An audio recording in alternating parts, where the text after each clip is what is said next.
Ha? Tay, ano ba yung deficient? Ano? Yung deficient? Tagalog yan, deficient. Opo. Ang pasyente. Wow! Yung delight po. Delight.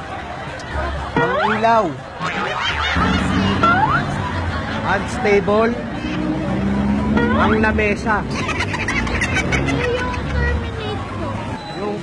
Yung terminate. Hindi. Hindi po. Ang terminate, yan yung inaanay.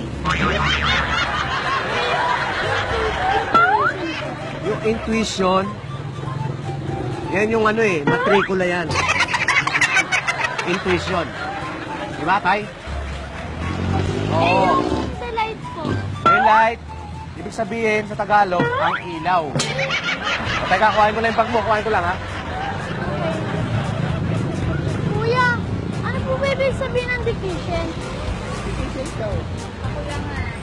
Wow! Kasi sabi ng tatay ko, pasyente daw po. Hindi yan. Huwag ka maliwala sa tatay mo. Eh, yung delight na lang po. Delight? Opo.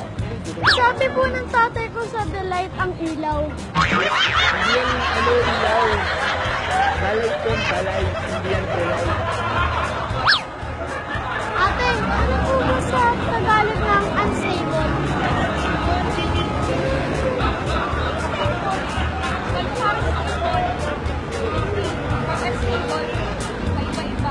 Wow! Ano yung ano na lang, deliver? Well, fast food kayo. Kaya may emotion ng food. Hindi po, yung Tagalog po may ng deliver. Wow! Ano na? Ano ibig sabihin nito? Tama, di ba? Forehead, apat ang ulo. Sa Tagalog yan, yung deliver, ang atay. Diba, tama? Yung cardiology, yan yung ano, gumagawa yan ng ano, ng kotse sa sakyan. Okay, babasa natin sa sir mo yan, ha? Sagot mo, ha? Kilala yung may sir niya? George na yun? Wow!